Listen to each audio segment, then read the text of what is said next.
Hello, everybody, and welcome back to another panel from DragonCon Theater and Performing Arts Lovers Unofficial. I am the very tired stage manager of our wonderful troupe of people. Today, we are deciding to amp up the controversy and defend something and love on something that everybody hates, which is Love Never Dies, the sequel, the amazing sequel. Sorry, if you expect us to hate it, you're gonna be disappointed. Of Phantom of the Opera. Joining me today, I have some awesome panelists. Lauren, you're right next on my screen, so you're next. Go ahead and Um, introduce yourself. Tell us why you're here. Hi, I'm Lauren. I love Phantom, love theater stuff, um, costuming mostly, but just theater in general. Love seeing shows. Okay. How about you, Sorsha? Hello, I'm Sorsha.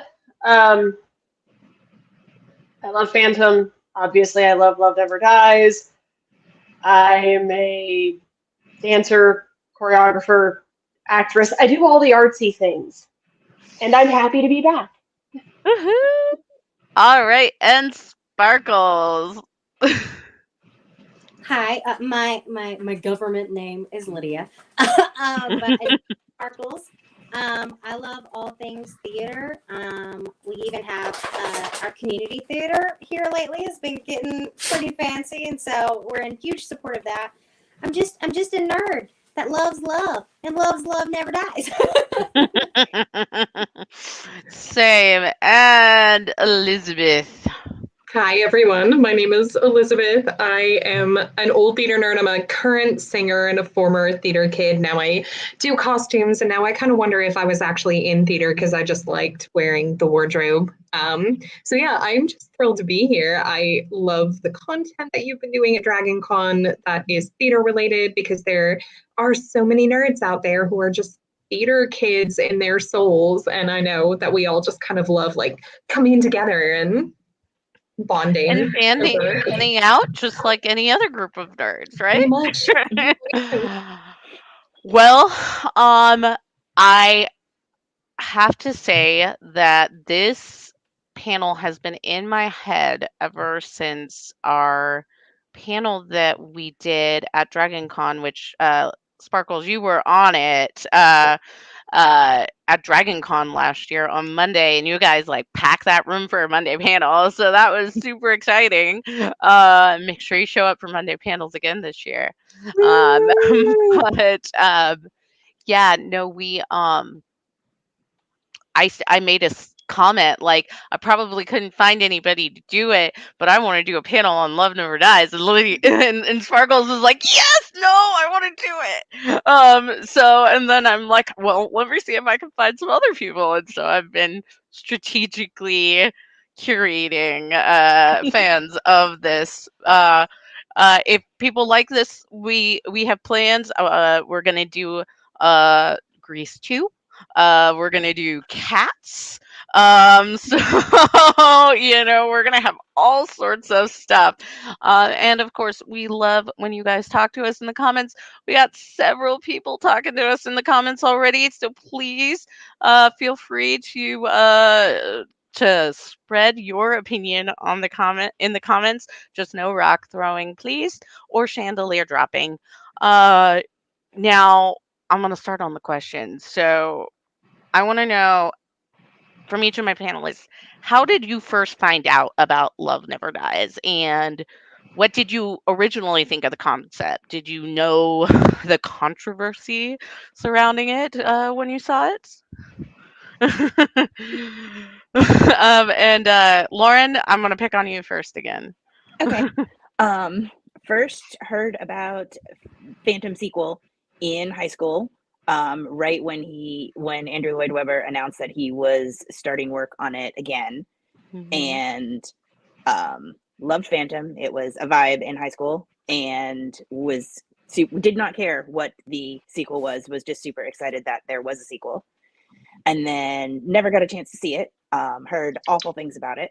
And then during the pandemic, when he did the shows must go on and put it up for streaming, watched it with all of my friends that I went to see Phantom with in high school, and it was great. Yeah, definitely. How about you, Sorsha? How did I find out about it? By accident. I found out about it. I'd heard whisperings of there's a Phantom of the Opera sequel, and I was like, I mean, there's a sequel to the novel. What are we talking about here, folks? And if any of you have listened to any of these panels that I've been on, my favorite thing to say is, well, you see, my mom. My mom found the concept album with Ramin on it, and she's like, you need to hear this. And I was like, what is it? And she's like, shh, listen.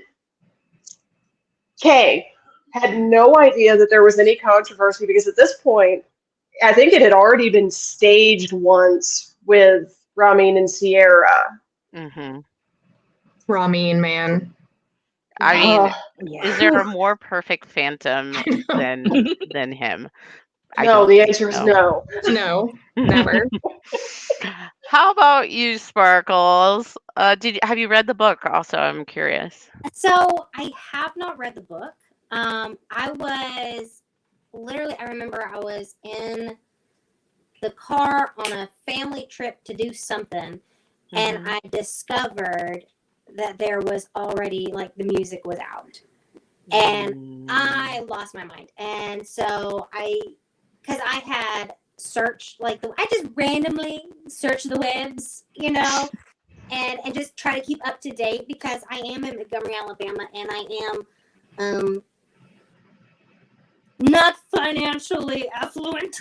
So I don't get to always go to New York or London.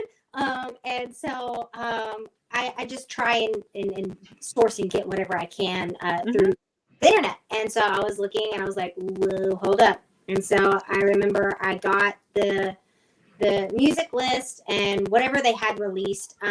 This was before they had done the pro shot of the production. So I heard the original ending first. And so I listened to the songs, like, all the way through, which I do appreciate in this. It's another one of those plays where you can hear the songs through and see it in your head. There is some staging and some cues that you miss visually, but overall you get the grand gist of it by just listening to the songs in order. And so I did that. And I remember I was sitting in the car because it was like a 2-hour, 3-hour drive. And by the time we reached our destination, I was in the back just sobbing. And they're like, what's wrong with you? I was like, I just listened to the best thing ever. And I became obsessed with it. And did anything. I looked up YouTube, not slime tutorials, because no. But no bootlegs, because I'm a huge, I don't do that. But anything that was officially released that I could watch, I just searched and found just a few little snippets, but not enough. And then I found they released the pro shot, and I got it, I think, like through Amazon or some weird website. And I was like, send me the video. and that's how I discovered it, and also learned about the controversy because the pro shot that I got was post the controversy. Controversy and the change. So definitely. How about you, Elizabeth? I'm gonna show my age here, because I'm really old, but okay.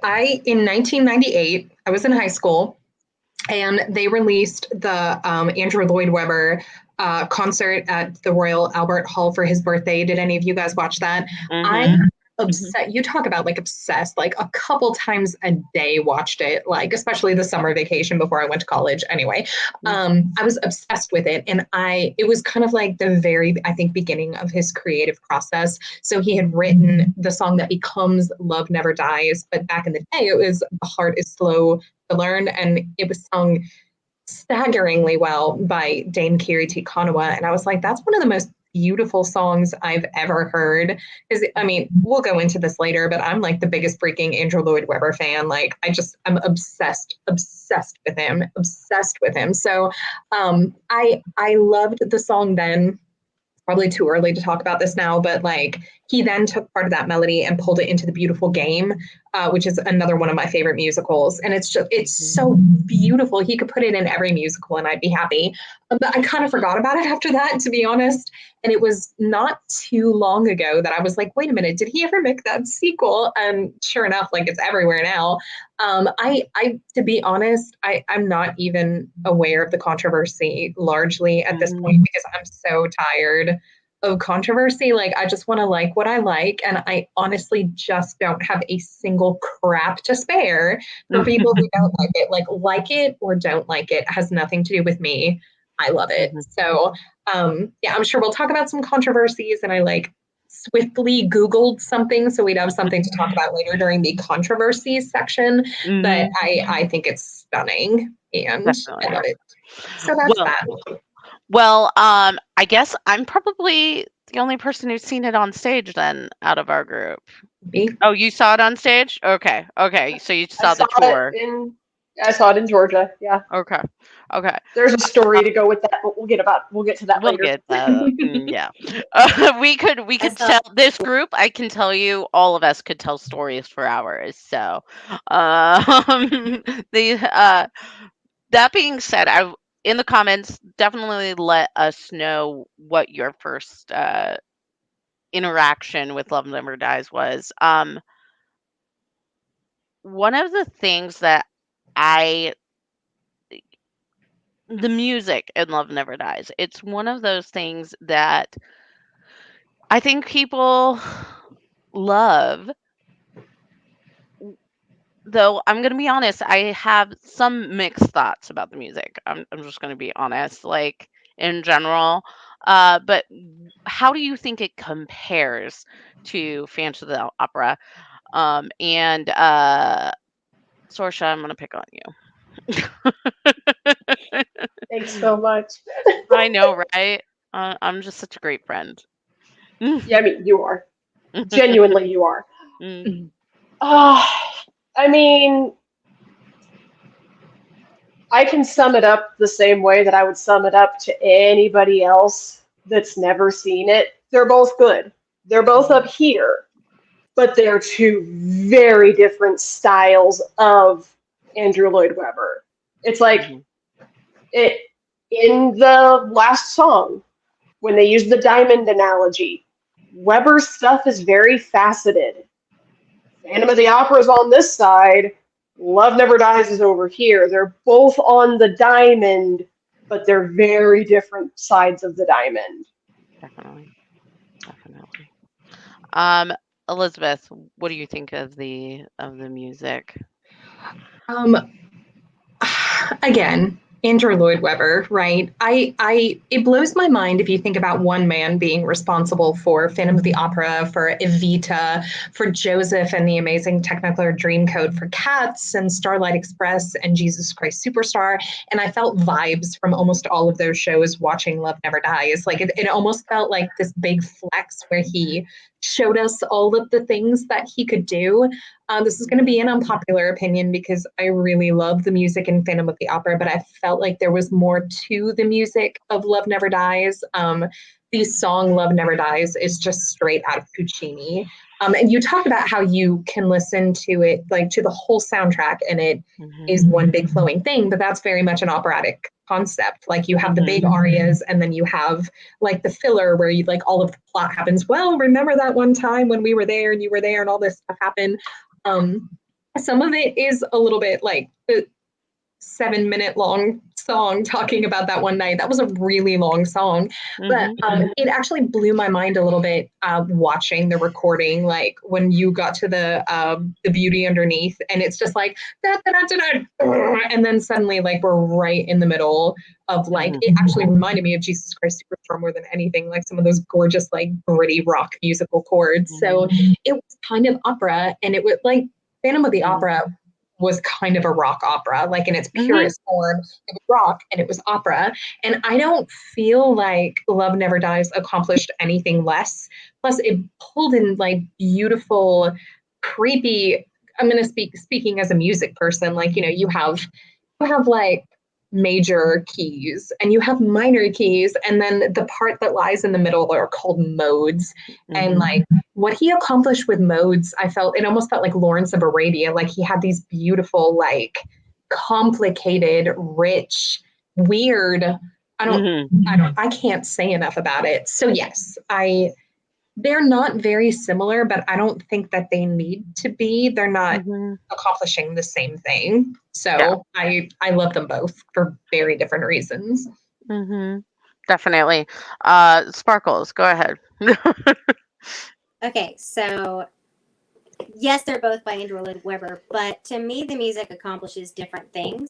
The first one, it's very romantic, it's gothic, it has, a start, arc, and end. It's a nice, pretty picture, and it's done. What I Mhm. like about the use of music in Love Never Dies is it's at times disjointed. And it's Mhm. just it does that to make you feel how disjointed the whole situation is. It's Mhm. disjointed because, okay, well, we thought we were done, but no, we're not. And well, we thought we knew the couple situation, but no, we didn't. And we Mhm. thought we knew the location, but no, we don't. And Coney Island, that whole mysterious, the time period and everything, you couldn't have kept it in step with Phantom because it had to be different, because the time was different, the setting was different, the people were Mhm. different, and he used the music to show the extreme growth in all scenarios. Mhm. I do love, though, he has his staple, like everybody has their same chords, right? Their same Mhm. little, nods, and so there were nods when Christine sang back to Phantom of the Opera. There were nods, there, Moonlit Night was harkened back to, it was a very romantic song, very, gothic, flourishy, that kind of thing. But then you have Gustav's song, then you have Devil Take the Hindmost, you have more modern songs, more disjointed. It doesn't all fit like a puzzle piece, because I think he wanted the viewers to see that it was a bigger picture than just here's Phantom of the Opera, a nice pretty little boat, it's done. Could you live your life and just watch that? Sure, but here's something more. And he provided more with the storytelling strictly with music.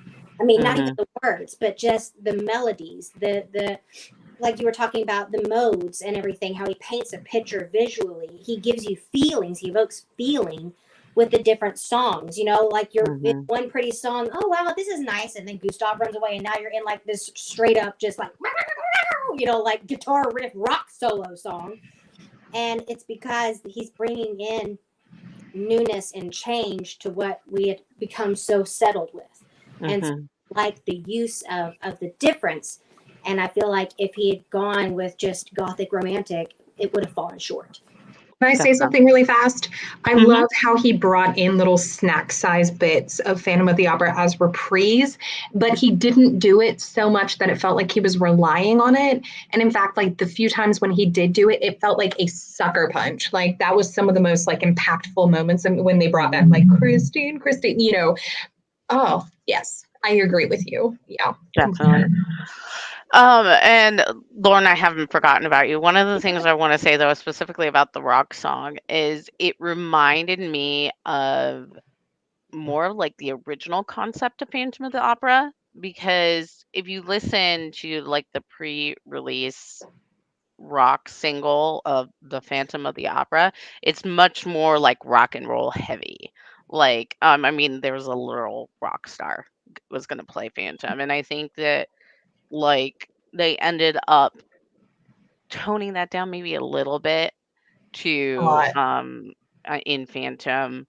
I mean, there's still rock elements, especially again during the title song, but I feel like you they tried to pull it back with the Phantom in the movie. Like well, they kind of tried to make it a little bit more rock, but it wasn't.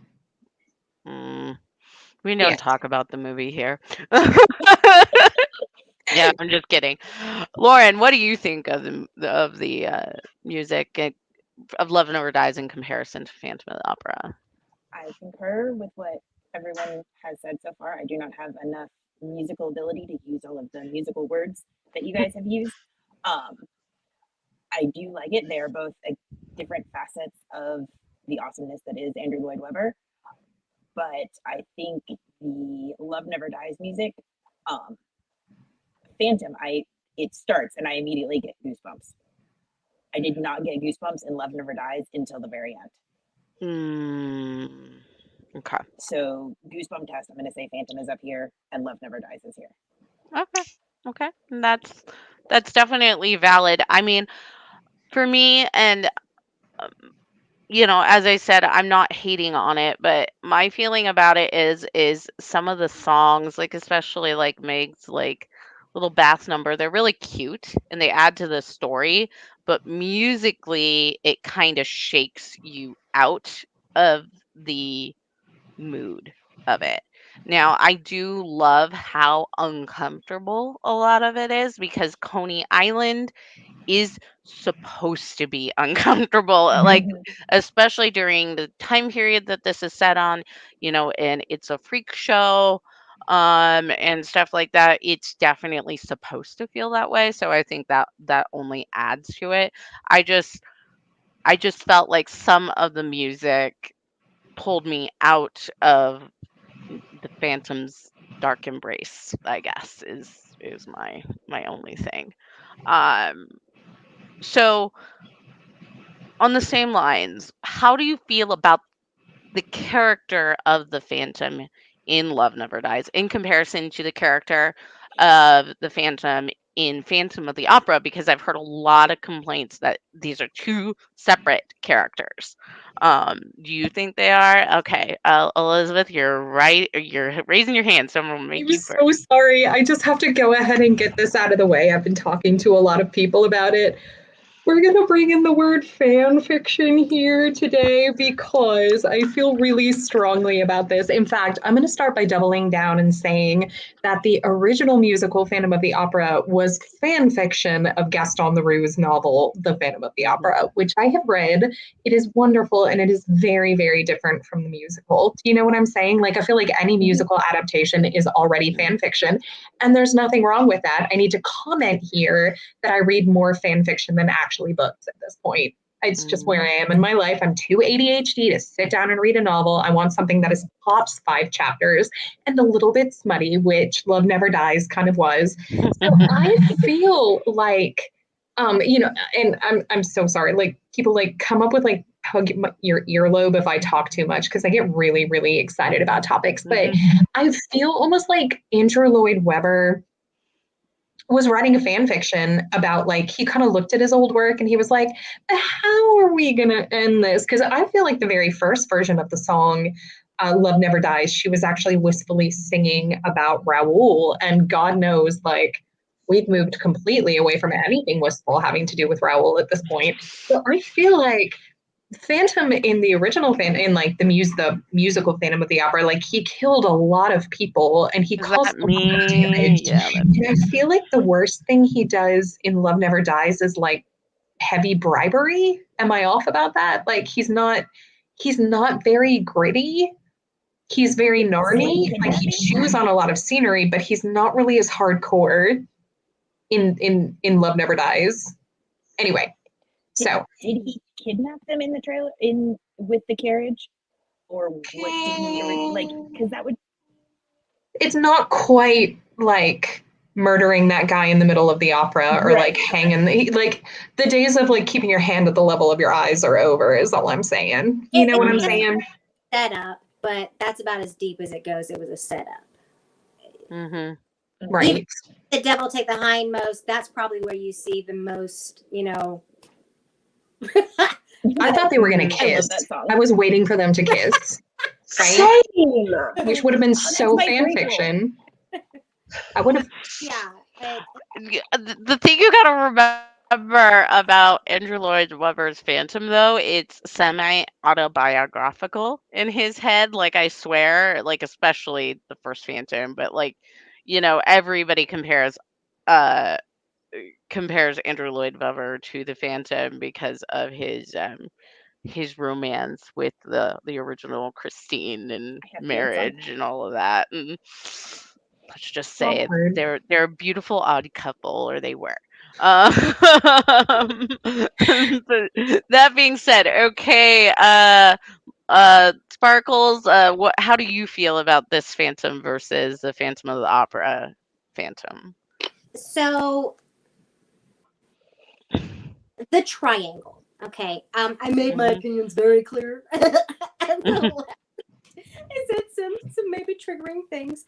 Um, I feel though, yes, Christine ultimately in the original had the choice between an obnoxious frat boy or Stockholm syndrome. So her were slim. Of course, I always chose Phantom just because I'm a weirdo. Um, but I feel like this Phantom, he's more he in my head. He got away. He had to start from scratch. He had to build everything. So I feel like he has more confidence. So he doesn't have to hide. He doesn't have to lean on Christine to feel important, to be validated. So when he calls her back, it's more like, I'm a completed human now. I found my niche. I found where I fit. And to me, he's snarky. Like I already won. I know your husband is a piece of crap. I know he's got debts. I know you hate your marriage just because it's obvious. And I know you're still talented. I know I still love you. I know you're still the same woman, but I grew. And so he entices her back under false pretenses because he wants her to see how much he grew, having to pull himself up from his bootstraps and not having anybody hide him away and keep him safe and all this other stuff. There's no angst there anymore. There's no man, you know. Mhm. And so to me, both really all the characters, all the main three, their character progression fits. It's very fitting. Mhm. And so the change that the fandom has, yes, it's drastic because the story took a drastic turn and he had to grow up. He had to stand on Mhm. his own feet. He had to make his own way. And because of that, I think it developed him into this character. And so when he invites Christine back, it's I know I've won, give up the game. So it's Definitely. a little snarky. Definitely. I don't Have feel like love was as big a part of it in the first one, though. Does that make sense? Like, I feel like their relationship was more like he was obsession. her writer and she was his voice. And I didn't feel like they were in love. I felt like it was more of a mutual obsession. And so I feel like changing it into love for Love Never Dies. Yeah, I mean, I read on TV Tropes, somebody made a comment about how Raoul's like drinking and gambling problems could be the result of like a lack of like self respect, which you could have as a result of your wife being obsessed with someone else for like 10 years. But I don't feel like that would have been there if it had just been like Muse and Singer all along. Like I do feel like there was a shift in dynamics between the two. Mhm. Sorry. Well, I think Nope. You don't need to apologize. You're fine. you're absolutely right. And it took the Phantom taking that change and loving himself, right? Because you can't Mhm. love somebody until you love yourself. And so to me, that invite back was I love myself now. I know who I am. And he invites her back to figure out who she is. Mhm. That's why the whole play is he's always giving her option. He's giving her option. He's giving her option. He's enticing her back to a world that she once really wanted to be in. And he's like, I'm a completed human now. Now's your turn. And she Definitely. meets him. And so you're absolutely right. It was obsession, ownership, possession, lust, all the validation. I can't even say puppy love because it's way too messed up, but it wasn't a completion. It was Mhm. interest. But then that grew, and so you're absolutely right. And isn't that how, I'm gonna be honest, a lot of real relationships start? I mean, you originally have that like curiosity, that like interest, and like that wonder of what would it be like, and then you I definitely date. liked Blake and kept him against his will. I Yeah, I hate, whatever works for you two. I love you both. But no, that kind of like you date and then you get into the full relationship. And I think like in original Phantom of the Opera, it was really like that first like tingle, and then it didn't really progress. We never really saw it progress beyond the tingle. It progressed to stalking. But He did actually kill a bunch of people, so hmm that'll get in the way exactly. sometimes. How about you, Lauren? What do you think of this Phantom versus the original Phantom? Do you feel like they're the same person? I feel like it could be the same person. I Mm, know there's a lot of change has happened.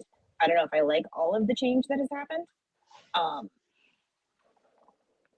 but I do agree that a lot of change has happened. The hardest part for me in this entire Love Never Dies concept is the point of Beneath a Moonless Sky, because I have a hard time seeing that happened based on the end of the first show. mhm, mhm. Um, How about you, Sorsha? How I look at it is this. Short answer, yes, they're the same person. Slightly longer answer would be to copy and paste everything that Sparkles said, but into my mouth. Um, but just to elaborate on it from a human um, brain dying slowly perspective, it's been a week, y'all. Truth. Uh, Mm, and it's what, Wednesday? It's been a mhm. Um, month. Facts. Don't get me started. That we have our own work ghost. That's all I'm gonna say. But anyway, Um, yes, they're the same person. To put a crap load of humanity into it, are any of us the exact same person that we were 10 years ago? and that's the thing. That's the point yeah. I was gonna make. This Mm-hmm. is 10 years in the future, and it's also a totally different country, a totally different culture, and also he is literally the person calling the shots with it. He's got a lot more power, so that more power in and of itself brings more confidence for a lot of people, a lot of creatives, especially. Um, so yeah, no, I totally agree. Were you done, or did I just interrupt you because Nope, ADHD? that's what I had. Okay. Uh, so I mean, guys, I'm going to be skipping through questions. I literally wrote 21 questions. We're not going to get to them all. Um, but I wanted to know, what are your thoughts of some of the new characters that are introduced? We have Gustav, obviously. I'm going to even throw like Meg and Madame Jury into it because we see a lot more of them in this, like a lot more actual character growth from them. And then like the trio. I can't remember their names. You can see the one chick right in between Sparkles and Elizabeth. And Lauren, I haven't picked on you first so in a while, so I'm gonna pick on you first. um, I'm gonna start with the three that we can see the one of. I felt The um, demon lady, as I affectionately call her. yes. I feel like they're fine. They're mostly used to as characters to help set the location and to move people from one place to another. So they're Mhm, fine. They work. It's fine. mhm. Um, Meg and Madame Jury. Um, I like that there's more of them. I don't necessarily like how they've grown and changed. Is it that you don't like the story that they came up with them, or is it that you don't like their personalities? Um, it's more like I feel if Madame Giry was much more of a mother figure, I feel like, in the first one. And she doesn't act as much of a mother figure when Christine shows up as she did before. Mhm. And then I feel like Meg and Christine don't act as much like best friends as they were. But again, it's been 10 years, and I guess maybe she got rich and forgot to write. Very possibly. How about you, Sorsha? Oh, you didn't talk about Gustav. Oh, I like him. It's really hard to hate on kids. Okay. I'm perfectly fine that he exists, and So you're saying you're indifferent to him. Okay, move on. I We mean, a 7-minute description of the night that he was conceived, so that was Mhm. he is more of a plot device than Demon Lady and Pals.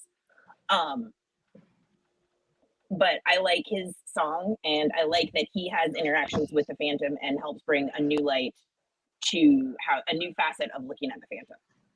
Definitely. How about you, Sorsha? I'm sorry. His existence doesn't bother me. It's like I could say that about a lot of people. I could say their existence does bother me about a lot of people, but I have we're a lot not of getting those. into that. That's a different panel.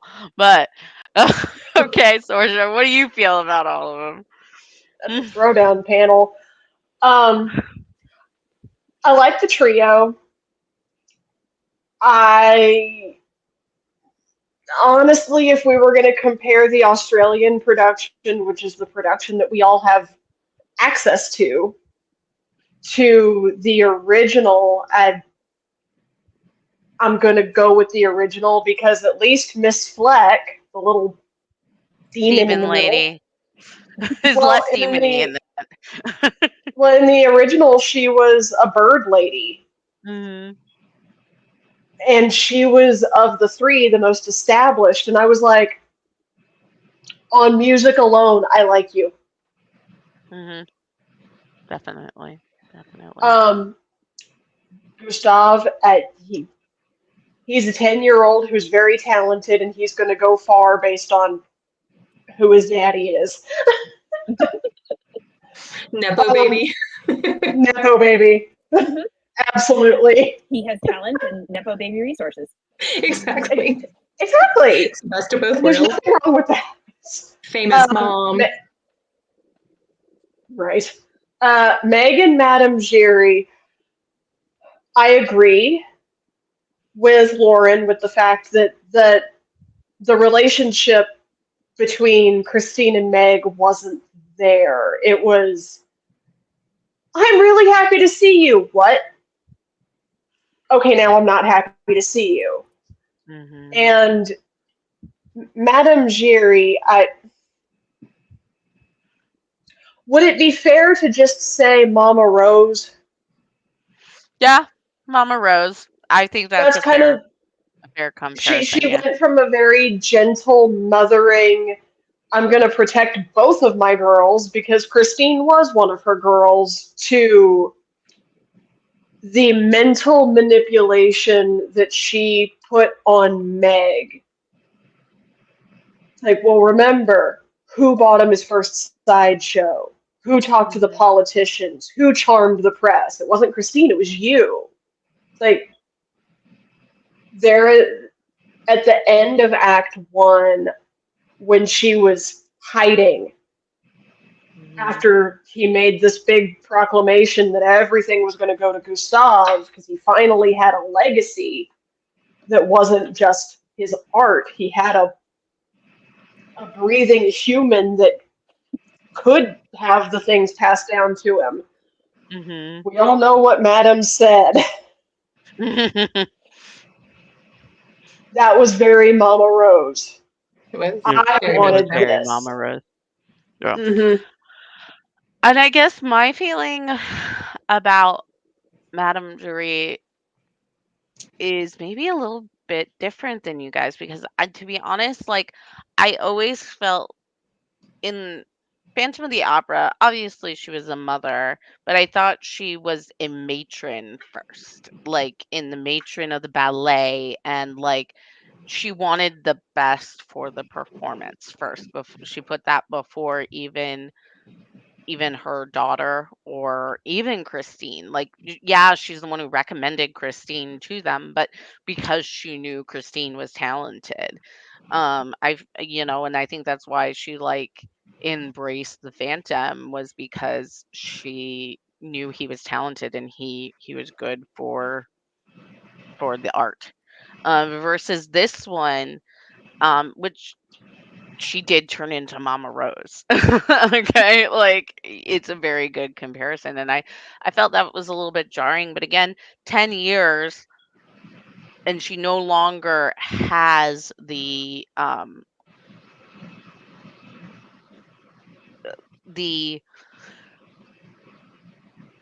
distraction, I guess is what I want to say, of the opera populaire to worry about. So she's a lot more hyper focused on her daughter. She probably also has less clout in Coney Island than she would have in Paris. Yeah, probably. Yeah. How about you, Elizabeth? What do you think? I think Sparkles wanted to go next. I'm going to I'm defer to sorry. Sparkles. And then I'll go. What a trooper. Thanks, Elizabeth. Love you too. So I'll start. So the trio, Madame Flat, all of them, they're great. I always just kind of imagine them like the Phantom's toadies. They're like his little goony goons that you just go and do his bidding and do the things that he says, and that's that. They're like, hey, he's a freak like us. We're freaks. We stick together. And so I just took them as the sideshow. As it bolsters that feeling. That Coney Island, spectacle sideshow feeling. Gustav, again, he exists. He's a 10-year-old little boy. I appreciate the. I enjoy, as a mother, the moments that Christine has with him, teaching him about love, teaching him about life, these things. Those songs always get my heart because I'm like, I got a little boy. And so that just always kind of moved me when she sings him about love. And of course, in the end, when she sings him about love, I am a mess. Right. And so I like that character exists so those moments can happen. I do think he was kind of a haphazard tie-in. He wasn't necessary, and I do feel that's one of the like, quick, I want to come up with a sequel, but I need a plot twist. I'm like, all right, there it is, and it's not bad and it's not great, but there it is, okay, and it exists. So much like I enjoy the shock factor of telling people that Christine and the Phantom did it. Because they're like, what? I'm like, yeah, it's on stage right now. You know what I'm saying? Like, yeah, it was a plot twist, but it's a big one. That song wasn't just a song. 7 minutes. It's 7 minutes long. Right? Continue. The stamina. 7. Anyway. I was like, we're going to die here. They're still singing. It was one night. The song is longer than the night was. Basically, probably been. Anyway, I digress. We're supposed to be loving on this, Elizabeth. So sorry. But when it comes to Madame Giry and Meg, I feel it's perfect. Madame Giry is a coattail chaser. Wasn't enough to be big on her own, so she follows everybody else that's big. At the in the original, it's Christine because she's the one getting the spotlight, and it was about the show. It was about everything. And so at the end of the day, she could go, I made that happen. Yes, Christine's talent is there, but she'd be nothing if I didn't have the stage going, if we didn't run rehearsals the way we did, if I didn't, and she's chasing a coattail. Then, with the Phantom and hiding him and all these other things and knowing so much about him, a coattail she's chasing. And then, so what does she do? She chases that coattail to Coney Island. And she spends 10 years helping him and her daughter helping him in various dubious ways to get the fame that he has. So once again, she has this whole, I made the show go on, I. And so she expects the dues to be paid. She expects the dues to be paid to her and Meg for what they've done, not to a 10-year-old little brat. And I think Meg, she's like, first, she's in Christine's shadow, like always. And even a little bit in her mother's perspective. She's in the shadow. she was a good friend about it, and they were young and they were innocent minded, and she was caring, and she was like, well, it's okay that I'm in the shadow because I can't compare. But here she is, she spent 10 years, and there's the line where she's singing and she talks about sitting in the men's laps, so she's done more than just you'll do great, we need your money, you know Mhm.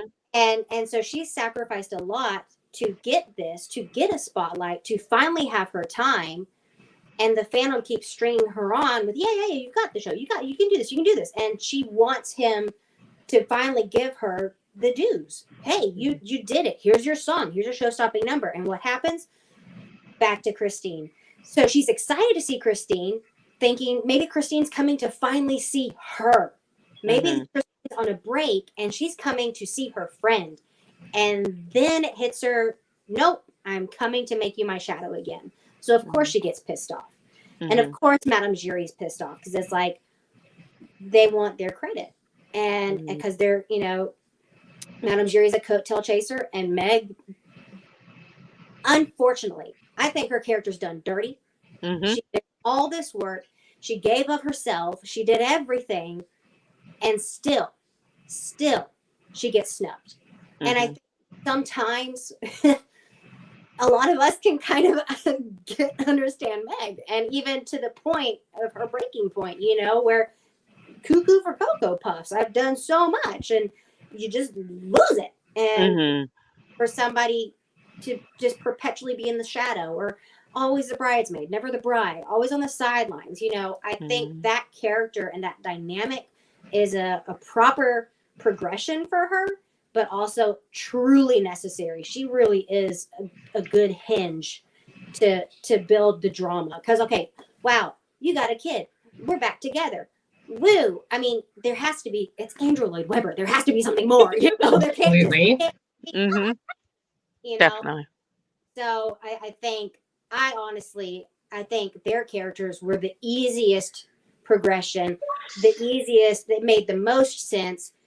You know, where sometimes, yeah, you could look and we have to humanize things, or we have to pluck stuff out and make the Phantom fit, make Christine and the changes fit, make Raoul fit, make all that fit.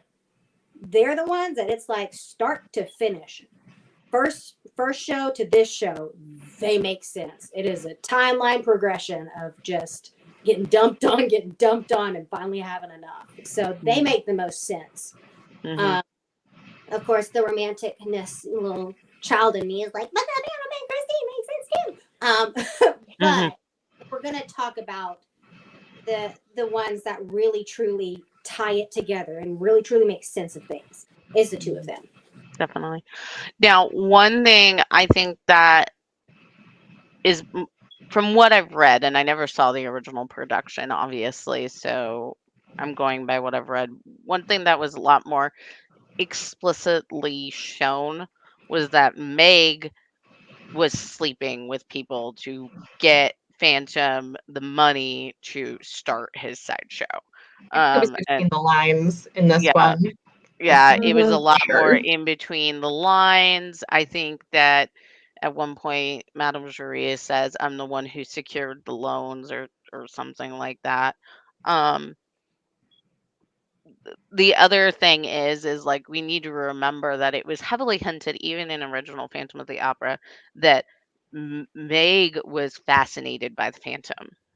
So that in Isn't she like put his back on at the very yeah, end? like, Mhm. she was right at the end, like, she's the one who went down to his lair, and, like, final shot is we see Meg looking for the Phantom. So, I mean, she's always kinda had this thing for him, and that's just definitely progressed in this version. A continuation of the story is now she really was he there? I think I sensed him, he's finally gonna show up. Those are things like she's definitely got the hot. So it's almost like the Phantom's role to Christine in the original. She's almost kind of like that kind of obsession now, but with the Phantom. You also the opening, uh, which I guess I'll get to later, but you see more interaction from in the original between the Phantom and Meg than you do in this version. So, I do feel like Madame Giry was also kind of the Phantom's go-between. Like every time there was a note, right? She was the one who delivered it. I kind of always, and they might have done that in the movie a little bit, had more involvement between the two of them, if I remember correctly. But yeah, I Sparkles, I think you hit it. So, has anybody else seen Carnival, like the HBO show from like back in the day?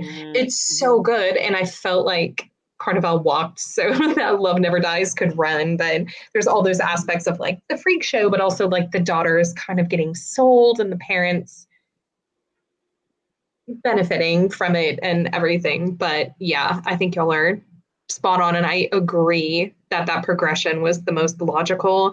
I do like, not to bring fan fiction back up again, but I feel like there is a little, sometimes you read a fan fiction and you're like, the person who wrote this really doesn't like this character at all. And I felt that there were times that Andrew Lloyd Webber was judging his own characters. Like I felt like he was a little judgy about Madame Giry, and I feel like he was super judgy about Raoul.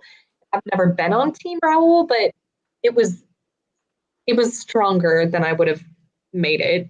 But I don't know. I actually never liked Raoul. Can I say that? I always just kind of thought he was like, who is that? What is that voice in there? Like, I wouldn't have chosen him. I maybe wouldn't have chosen like the spree killing ghost with who lives in the shadows, but I wouldn't have chosen Raoul either. But then again, and I think we haven't gotten to like talking about Christine yet, but she's not a woman with a lot of power. Like in the very beginning of Phantom of the Opera, she loses her dad. She's a chorus girl. She only becomes a star because of a supernatural force who literally threatens and like physically maims anybody who stands in her way. And then she apparently sleeps with him for 7 long minutes and then loses him and then is married to this guy who just is on a downward spiral. Like there's a moment at the very beginning of the show where she's looking out the window and like she just looks so defeated, and it got me really early on. And poor little Gustav, I thought the kid who played Gustav was insanely good at some incredibly challenging music, but like it's just so sad. This poor little kid who just wants his dad to play with him. You know, poor Gustav. Wait, everybody's mute. Is it? Okay.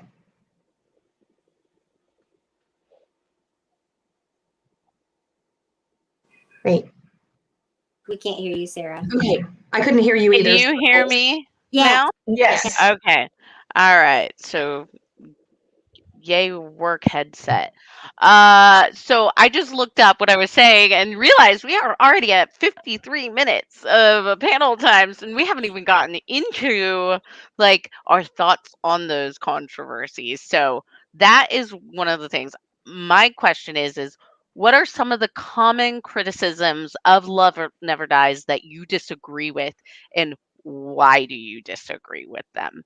And okay, Sparkles, you look like you have some thoughts, so I'm gonna make you go first. Okay, so like not everything can be perfect right off the bat. Okay, and I think a lot of the controversy, and this might be just me. I think a lot of the controversy was we forget that Andrew Lloyd Webber is still a human, and sometimes needs time to like troubleshoot things or workshop stuff.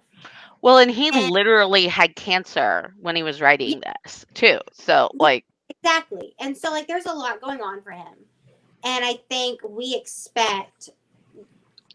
put him on this supernatural level pedestal where we expect him to just crank out hit after hit after hit after hit after hit with no flaw.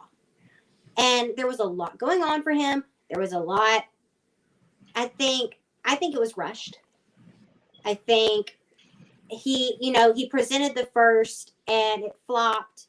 And then he's like, well, okay, that didn't hit right. Let's bring it back.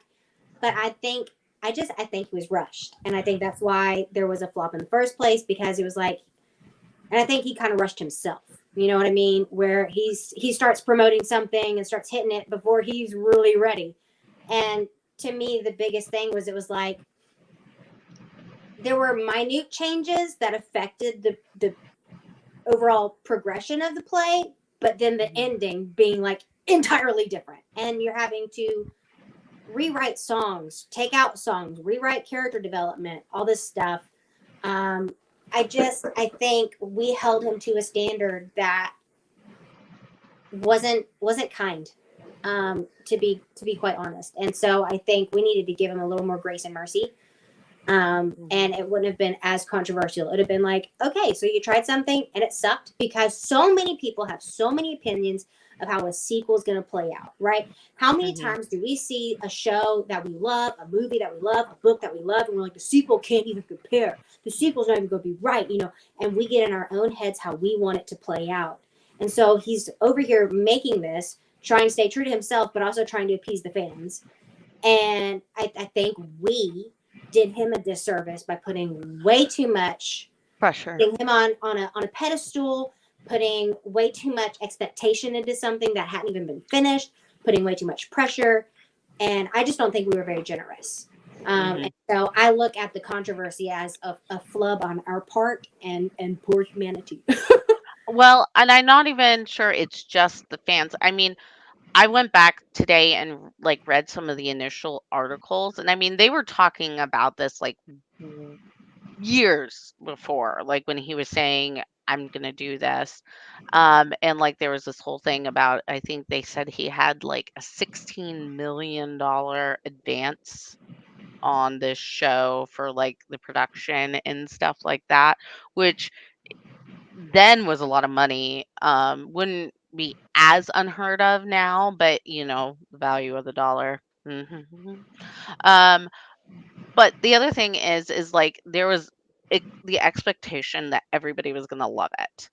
And then when maybe not everybody loved it, that like froze him. Okay. And he felt like, well, maybe it wasn't perfect, because that's one of the things he He said was is definitely a drama king about some of that. He exactly. was not quiet. I will say that. Um, so my my thought is they did a disservice to him by like planning on it being a hit. You know, they had plans. It's going to run in London, and then it's going to transfer to Broadway, and then we're going to open it in Australia. Like boom, boom, boom, and uh, Sierra and Ramin. Is that how, I don't know how to say his name? Beautiful man. Beautiful Eric. Uh, we're gonna open every single one.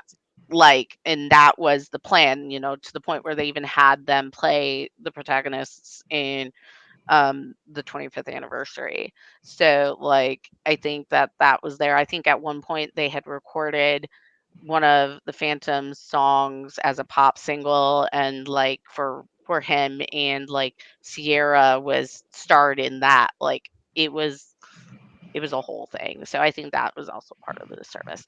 How about you, Lauren? What do you think? Um, about the controversy. Sorry, I was Yeah, like what is a going so common far. controversy you've heard, and why do you disagree with it? The biggest one I've heard is that the Phantom and Christine had a very toxic relationship, and now she's re-embracing the toxicity, and she should do that. Um, Hmm. and that's been the biggest one that I've heard. Hmm. Because again, I didn't see the original; I just saw the Australian version, the pro shot. Um, and I disagree that, or I agree that they had a little bit of a toxic relationship, but I also think that she and Raul didn't really have that good of a relationship. They were like friends from childhood, and now he showed up and said, "Oh, I remember you, No, and I Lordy. have money." And she's like, "Well, gosh, I'm a chorus girl. I could use some money." Okay.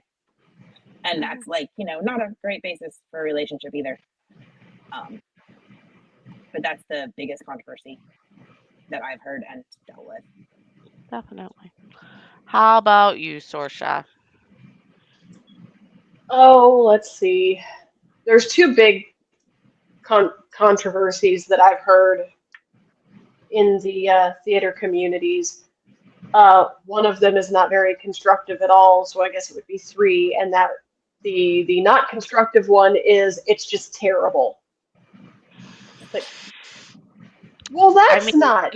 That's the reaction we got when we said we were doing this panel. So my reaction was, "It's terrible. I love it." So. It's terrible, and you're entitled to your wrong opinion. Mm-hmm. Anyway. Exactly. Whole premise of this panel.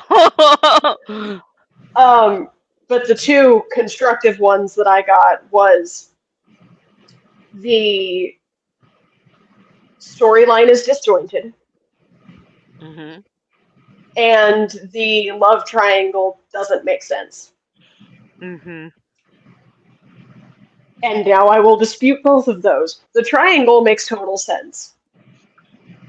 And you can sum it up in one scene from Phantom of the Opera, the movie, which we don't talk about. Mm-hmm. It didn't make me mad. I enjoyed it. But I was very young when I saw it, so don't judge me. In the movie and in the stage production, every single ending that I have ever seen, when she's leaving, she turns around. Mm-hmm. If there wasn't something in this area that said, "Oh no, I actually do want to be with you," she wouldn't have looked back. She would have ran. Mm-hmm. She would have tucked tail and ripped the skirt off and run. But she didn't. She turned around. She turned around, and every production that I've seen, concert, live, whatever, you see the chest heave. I'm making the wrong decision. This is the safe choice. Exactly. It's like, this is the safe choice, but he's the one I feel the biggest connection to. Because again, childhood friend, childhood sweetheart, whatever. How many years had it been since Christine and Raoul had seen each other when Phantom of the Opera took place? Now add 10 more years to that. They didn't know each other. While, yes, the Phantom relationship could be Stockholm Syndrome-y, they had a better connection than Christine and Raoul did. Mm-hmm. As for the disjointed storyline, I didn't think it was disjointed. Mm-hmm. I think the chaos of everything happening around them matched the setting, matched the time period, matched the country, and just matched the crazy nonsense that all of them had been through in the 10 years since he was able to escape. Mm-hmm. People hate Love Never Dies.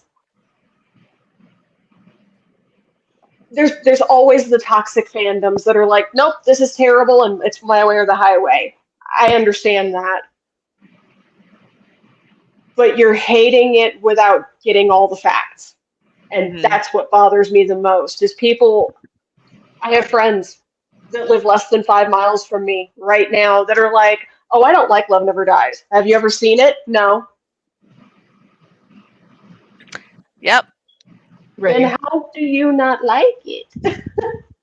And if you've seen it, did you go into it with the assumption that it was bad? Because I think that plays a lot into it. Did you go into it with an open mind? Now, Elizabeth, I know you said you don't like to pay attention to the controversies too much, but do you have any thoughts on them? Have you seen any? I Googled one so that I would have an answer for this panel. So here it is. The one that I chose at random was that the plot was misogynistic, which I feel like we've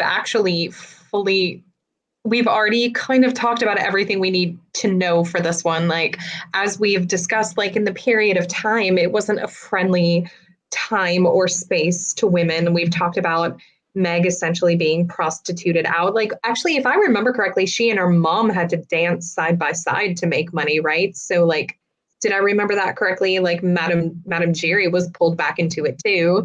And like Christine herself, I think it's interesting to think about the fact that like a chorus girl at a Paris opera house would not have ended up the wife of a viscount.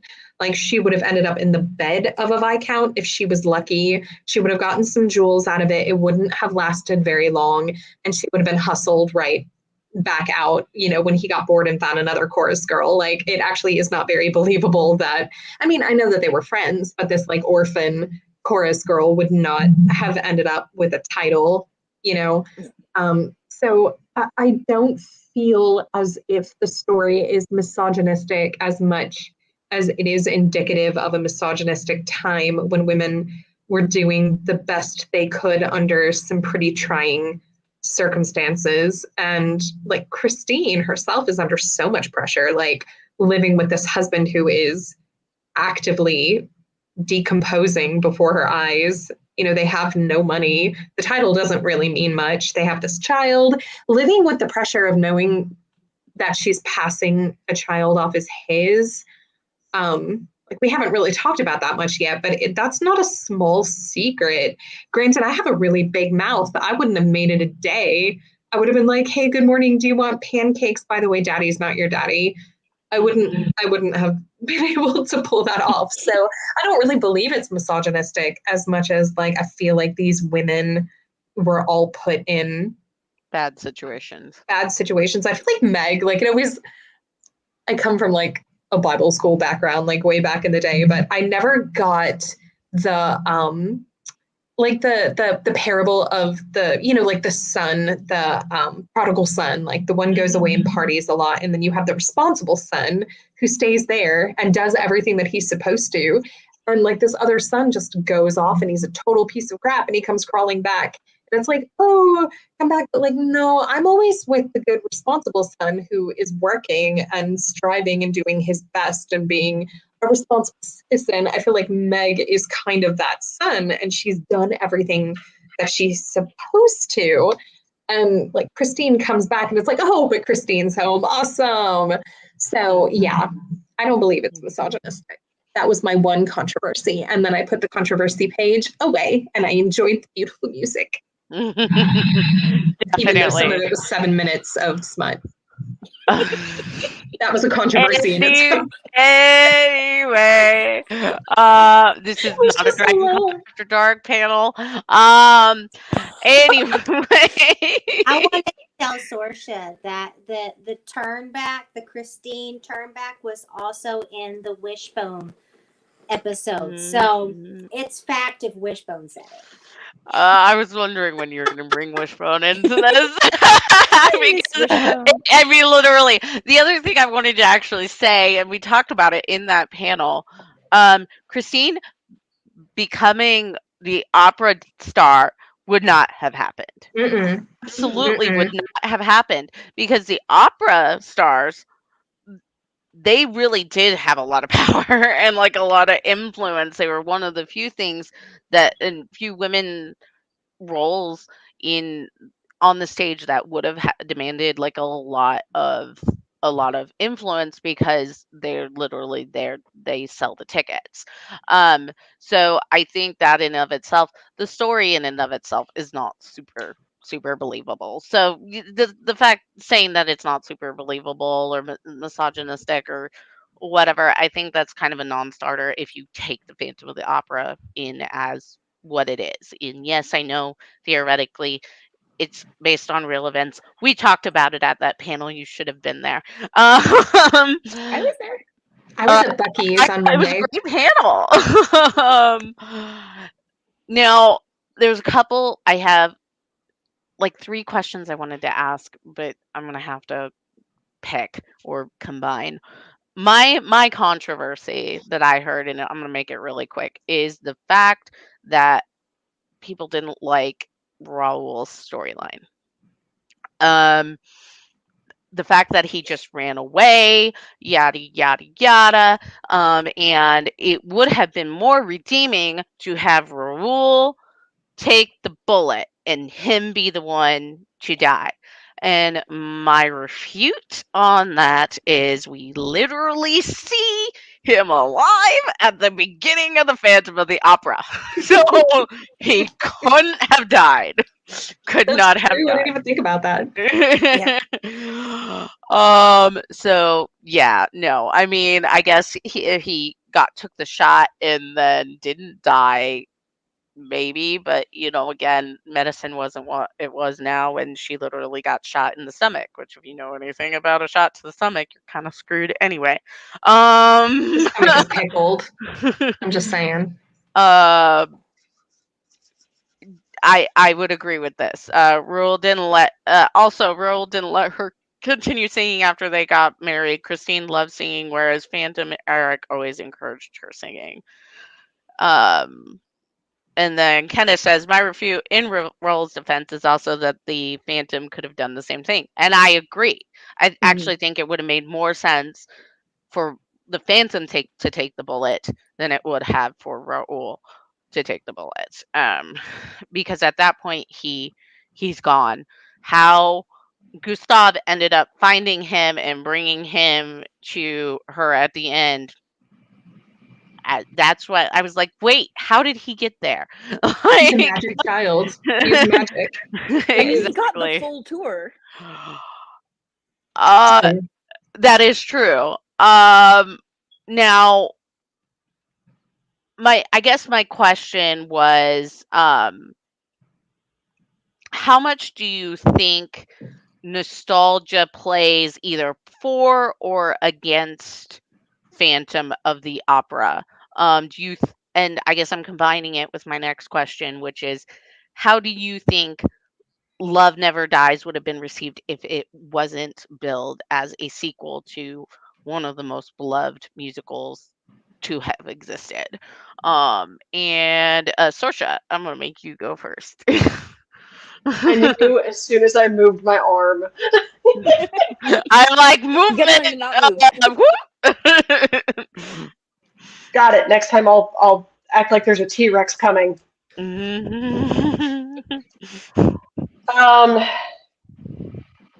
mean, nostalgia plays a big part in it. Honestly, for me, both. Phantom of the Opera was something that I heard when I was very small, and it became a big part of my upbringing. So I think it worked for it in my case. But it also, nostalgia plays into my love of Love Never Dies. I'm going to get real sentimental on y'all in the last little bit of this panel. My ex-boyfriend took me to see Love Never Dies.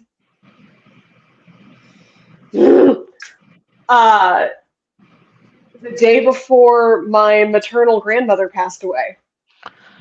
And this is the grandmother that funded all of my dance lessons. Phantom of the Opera was her favorite musical. That score got me through the 9 or 10 days being in Missouri post-mortem. Being a family rock for everybody, that was the one thing where I was like, all right, I can be squishy now. This music lets me be squishy. So, yeah, there's a bit of a nostalgia thing in there for me. What was the other half of the question? I'm so sorry. How do you think that nostalgia plays a role into people not liking it, and do you think it would have been better received if it wasn't billed as a Phantom sequel? I do think that because people are so nostalgic for Phantom of the Opera, that's why the fact that it was billed as a sequel and not just, this is a secondary story with the same characters. It's not a continuation of the Phantom of the Opera. It's here's Return of the King, here's The Desolation of Smaug. It's in the same universe, but not the Same same thing. lore, but not the same story. Um, and I think if they had just put it out there as that, as a here's a new Phantom of the Opera lore, people would have received it way better than they did. But again, you've got all of the nostalgia because everybody knows. I could play the first note of the overture, and all of us that are Phantom fans would go, Mm-hmm. the bat signal has been lit, I'm needed. It's our version of the Black Parade. Literally. Mhm.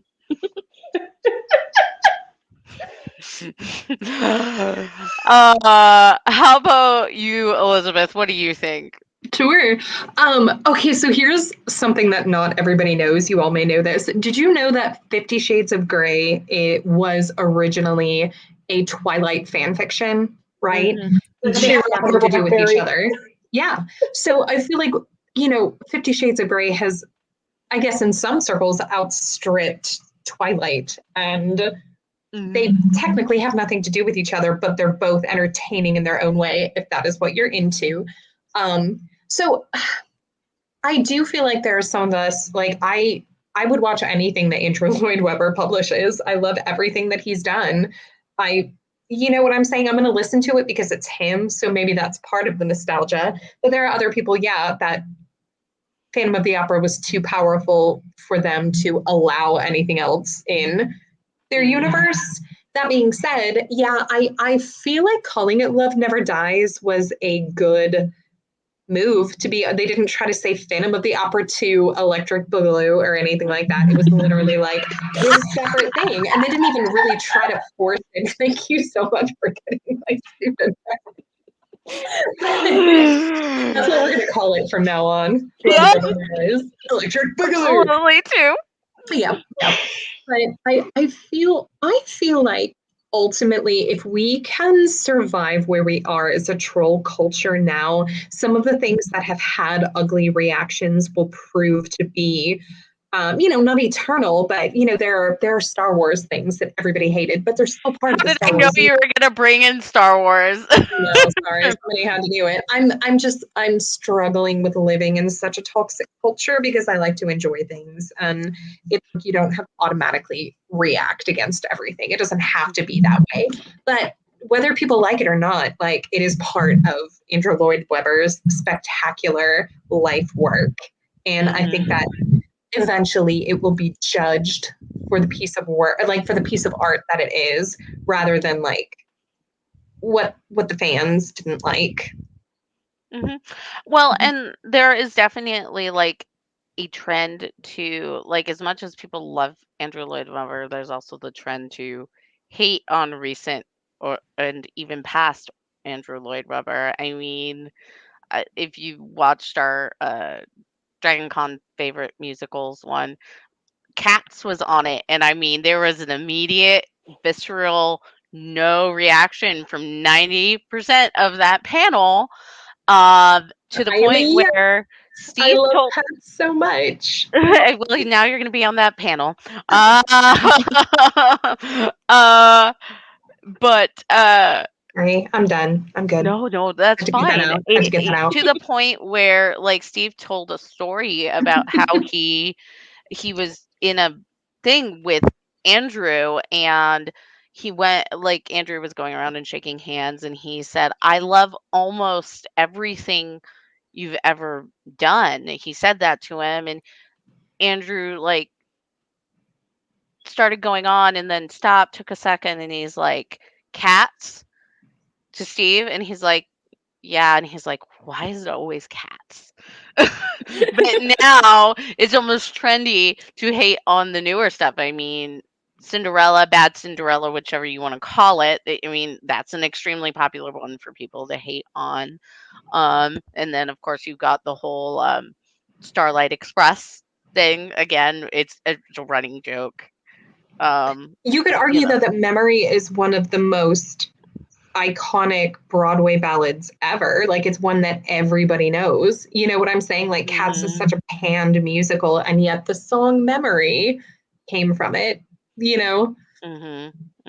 Definitely. I'm not here to okay. I just love But him. no, and that's fine. I think that it's almost trendy to hate on Andrew Lloyd Webber, or find reasons to hate on Andrew Lloyd It Webber. is. Lauren, what do you think? I think nostalgia plays, at least for me, that's why I wanted to see it. I love Phantom. I wanted more of the world of Phantom, and I got more of the world of Phantom, and I enjoyed it. I enjoyed my World of the Phantom Part 2 experience. Going into it, if you expect Phantom of the Opera, it is not the Phantom of the Opera. It is 10 years later. People have changed. The setting is different. So you're going to get that initial disappointment of, oh, it's not what I thought it's going to be. That doesn't mean it can't be good, which I think it is. And I think if it was done not as a sequel to the Phantom of the Opera, make him not be the Phantom, and there you go. I think it would do fine. I even think you could even turn up the slightly creepy freak show horror, and it could be its own amazing thing. And we know Earth Station Boo would have loved that. Sparkles, what do you think? So I really actually love everybody's opinions. With what Lauren was saying, it is very much, it absolutely could be a standalone. Like it's a solid production in and of itself. So much so that my lovely husband, who only loves at this time in life count them, one Broadway play. That's because we haven't contaminated him enough. We need to work on this. Working on it. But one of our first dates for my birthday, he took me to the Fox Theater when it was traveling, and I got to see it there. And he had never seen Phantom of the Opera. You know, that doesn't do nothing for him. He's just like, whatever. Like, neither does the Black Parade, but I digress. But it doesn't strike awe in him. You know, even like the stage came up, the set, everything. I was like, we're back in the world. You know, nothing for him. But when we were done with the play, he said, you know what, that was solid. Like he could even have a low level, I don't care about none of this, appreciation for it. So like Lauren's saying, absolutely a standalone. Had you changed everything, it's still a solid production. Changed the characters' names. It's still a solid production. But much with like Elizabeth and Sorsha were saying, I like the references to Star Wars and Lord of the Rings because it's so real. Because with nostalgia comes the skeptics, right? We have things that are good and great and wonderful. And it was like I talked about earlier where, you know, you put pressure, right? If you're going to come up with something else in the world or a sequel or a prequel or equal, whatever, somebody's going to have an opinion. And you have the true fans that are just fans of the world, fans of the lore, fans of, you know, the characters, the storytelling, the world building, these kind of things that it doesn't matter. We're just here for it because we love it. And then you have the skeptics that are like, I only like this storyline. I only like when they do this. You know, there's discussion right now about the next Lord of the Rings, you know, movies and series coming out, you know, and of course I'm up here like, why do we need a movie about Gollum? But whatever. I'm still going to watch it. But that's the thing. And so to me, the heightened emotion plays in. That's the nostalgia. Like, yes, if the characters were changed and you just watch the production with Sally and Joe, you know, it still would be a great production. But the nostalgia of it being characters we know and from a world we love, a continuation, it harkening back to those first moments when we first got to see it, and now we're getting new content and we're getting to see it again. The true fans will go, yes, give me. I'm just happy to have it. You know, there's always going to be the skeptics. There's always going to be the ones that are like, well, the first one's better. Well, the second one had this. Well, this was that. And I'm like, congratulations. Go look at your piece of art on the wall that's one line and say, wow, this is amazing. Like, just don't. You know, like, they miss the point of it. The point is the art. The point is the artist. The point is being back in a world, being back in the nostalgia, being back in the love, being back in the, you know, hearing those same refrains, hearing those watching the characters progress through a storyline that makes somewhat it makes sense. Seeing these things happen again and getting for us a real arc of a story, Mhm. a real completion, a real tied with a bow. Nobody wants our favorite characters to die, but it makes sense. You've ushered in something new because that's life. Sometimes life Mhm. is ugly, sometimes life hurts, and that's the point of her song. Mhm. And when she sings it to Gustav at the end, that's it. That's the Mhm. point of the play. That's the point of the story he's trying to give. Sometimes life is ugly, but you know what? You still open your heart to it and you still move forward and you still find love because what? Love never dies. Title of show.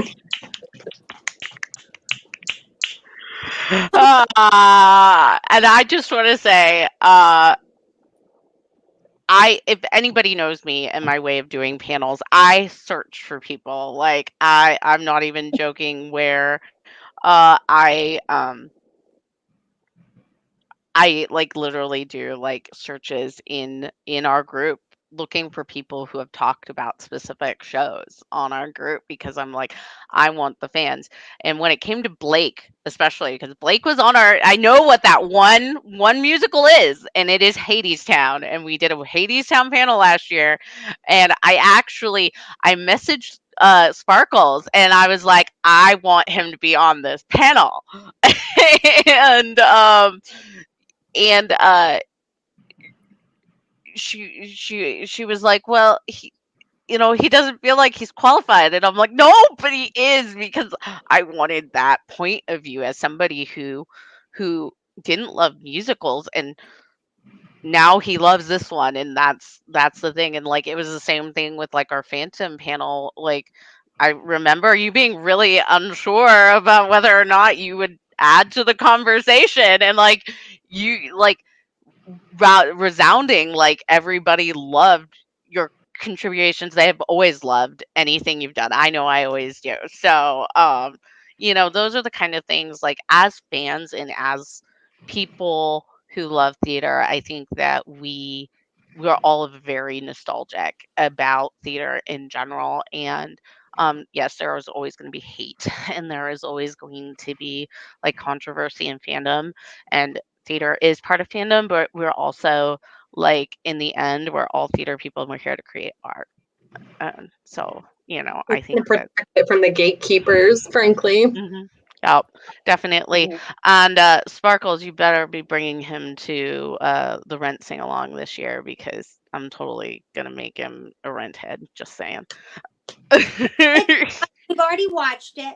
He, Okay. he was like, okay. He likes, oh goodness. What's the other one that you like? I can't think of it right now. Hi, Blake.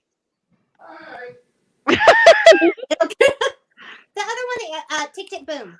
Okay. Well, He again. likes Tick Tick Boom, and so Okay.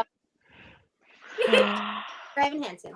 So So that being said, if you have any interest in ever being on any of our panels, please send me a message. If you have ideas for panels, send me a message because Sparkles literally inspired this panel, and that's why like when I said I wanted to do it, they were the first people I messaged.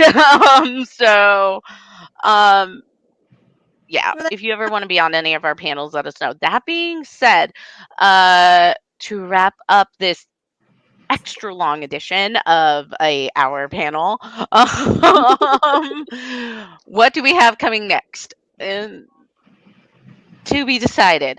Um, Theoretically, we do have a panel at the end of the month. We are having a little bit of an issue finding people to be on it. So that one might get paused until I can do a little bit more grabbing from the community. That one is about the war on drag specifically. So if you are a drag performer, um, send me a message because I want people to talk about the current state of the drag community and what it's going through and how you can support it. Um, is a passion topic for me, but I am not part of the drag community, and so I can't talk about it. I want them to represent themselves. Um, eh, as far as what we're doing in August, probably not a whole lot other than talking about what we're going to do at Dragon Con because August is Dragon Con. Next month. Next Uh, month. um, and anyway, I definitely want to do another one of these panels. We'll either be doing it. Yep, yep. None of us know anything about Dragon Con prep. Uh, we'll definitely be doing a prep panel where we talk about what we're doing at Dragon Con. I want to do another one of these.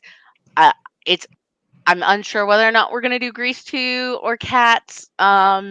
I kind of want to do Cats, but then people are gonna say I'm biased against biased pro Andrew Lloyd Webber. So we'll see.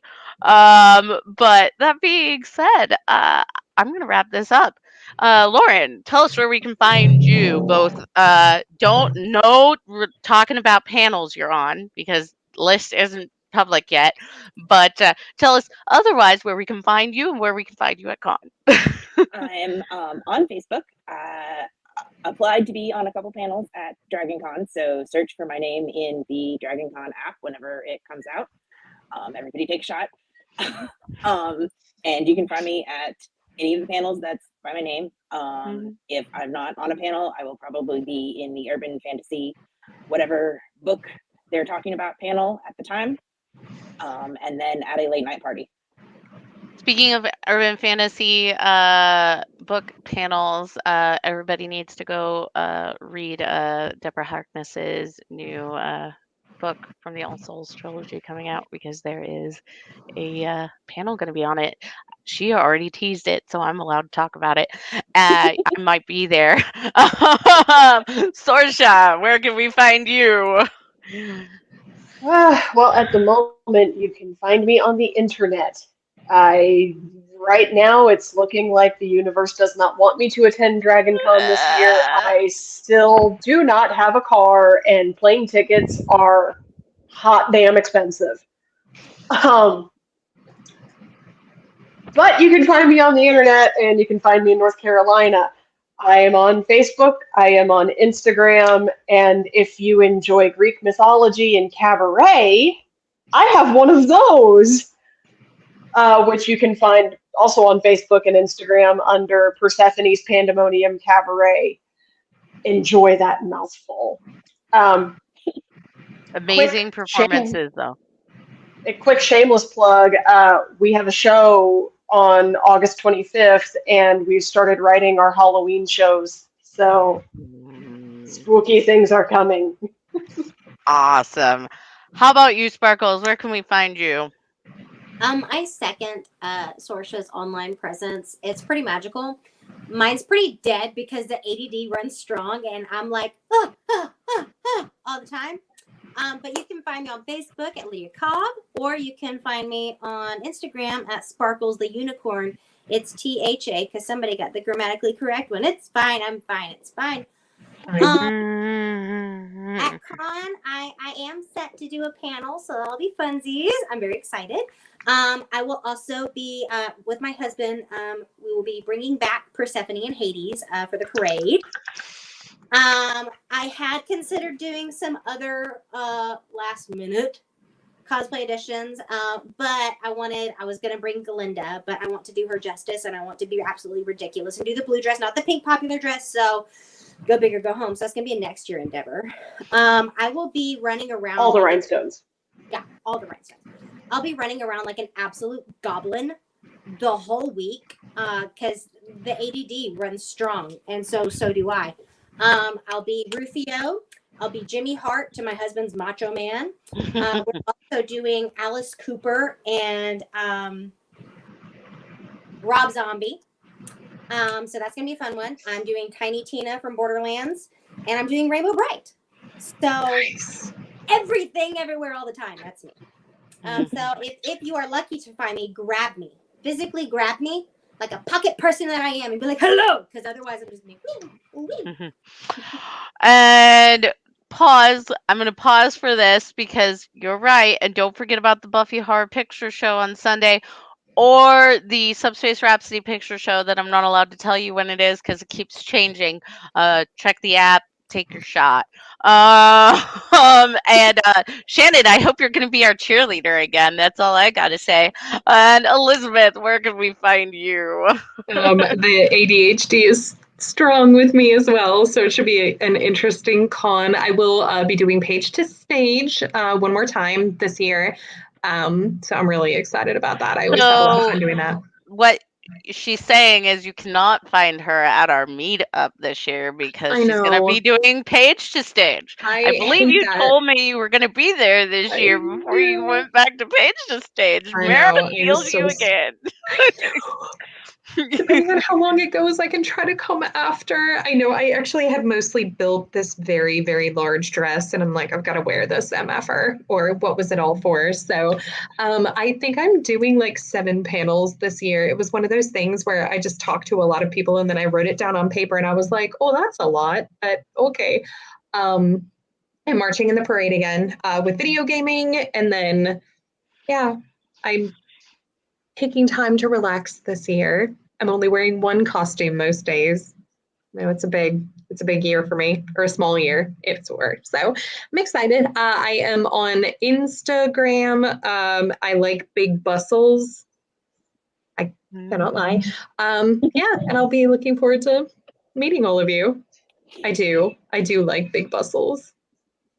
Same. And as far as where you can find me at the panel up above, or the group up above, Dragon Con Theater and Performing Arts Lovers Unofficial. You can find me all the places at Dragon Con because unlike what I say, I this year is going to be super structured.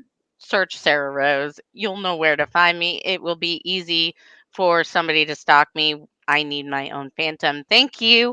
Um, Bring the mask forward. but anyway, until then, Reverse backwards. if you're not part of our group, please join us. We are an unofficial group. We are not officially part of any convention, including the one in our name. But we are hoping that maybe there will be a theater track one day, and we can do things without Sarah having to run from the Westin to the Hilton in a half an hour time frame. So until then, yeah, you can find me on the group. I'm always there. Hit me up in the DMs if you have any ideas. And until then, we will see you at DragonCon. Bye.